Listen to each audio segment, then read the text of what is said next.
Proklamasi Kemerdekaan Indonesia pada tanggal 17 Agustus 1945 adalah tonggak sejarah yang menandai lahirnya bangsa Indonesia sebagai negara yang merdeka.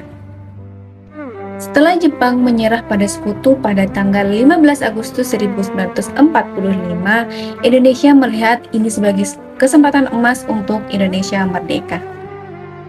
Namun, di balik semangat itu terdapat perbedaan pandangan di para tokoh bangsa, seperti golongan tua yaitu Insinyur Soekarno dan Dr. Andes Muhammad Hatta. Nah, beliau ini menginginkan kemerdekaan yang dilakukan secara hati-hati dan melalui persetujuan Jepang. Nah, hal ini mereka lakukan agar tidak terjadi kekacauan ataupun pertumpahan darah. Mereka khawatir bahwa rakyat akan menjadi korban jika proklamasi dilakukan secara tergesa-gesa. Sebaliknya, yaitu golongan muda seperti Sultan Syahrir, Wikana, dan Khairul Saleh itu menginginkan bahwa proklamasi untuk segera dilakukan tanpa campur tangan Jepang.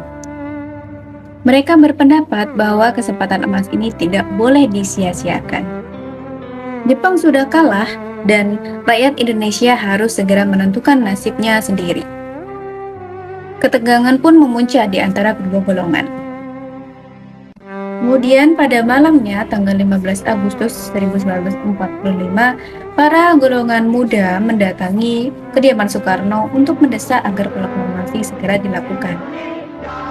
Namun Soekarno tetap bersikap berhati-hati. Akhirnya, pada tanggal 16 Agustus 1945, para pemuda membawa Insinyur Soekarno dan Dr. Andes Muhammad Hatta ke Rengas Dengklok, yaitu kota kecil di daerah Karawang. Nah, ini dilakukan dengan tujuan agar kedua tokoh tersebut tidak terpengaruh oleh Jepang dan segera menyatakan kemerdekaan Indonesia. Dan peristiwa Rengas Dengklok ini menjadi salah satu momen dramatis menjelang proklamasi.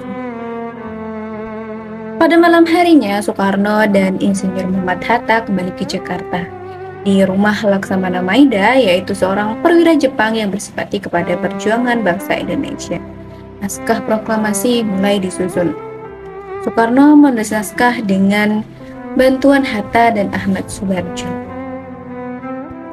Suasana malam itu penuh dengan harapan. Pena yang menari di atas kertas bukanlah hanya kalimat biasa, dan bukan sekedar menulis kata-kata, melainkan menuliskan janji kemerdekaan bagi seluruh rakyat Indonesia. Kemudian pada tanggal 17 Agustus 1945, pada pagi hari di Jalan Pegangsaan Timur nomor 56 Jakarta, Soekarno membacakan teks proklamasi di hadapan para tokoh dan rakyat yang hadir. Dengan suara yang lantang, beliau menyatakan, "Kami, bangsa Indonesia, dengan ini menyatakan kemerdekaan Indonesia." Kalimat itu menggema, disambut sorak-sorai rakyat dan menjadi simbol persatuan serta tekad bangsa Indonesia untuk merdeka. Bendera merah putih dikibarkan, lagu Indonesia Raya dikumandangkan, dan air mata haru mengalir di wajah rakyat yang hadir. Proklamasi bukan hanya sebuah pernyataan politik, melainkan sebagai simbol kebangkitan bangsa yang sudah lama tertindas. Namun, proklamasi bukanlah akhir dari perjuangan. Justru sejak saat itu, bangsa Indonesia menghadapi tantangan besar untuk mempertahankan kemerdekaan dari ancaman pihak luar maupun dari dalam negeri. Perjuangan bersenjata, diplomasi, dan pengorbanan rakyat menjadi bagian dari perjalanan panjang mempertahankan kemerdekaan Indonesia.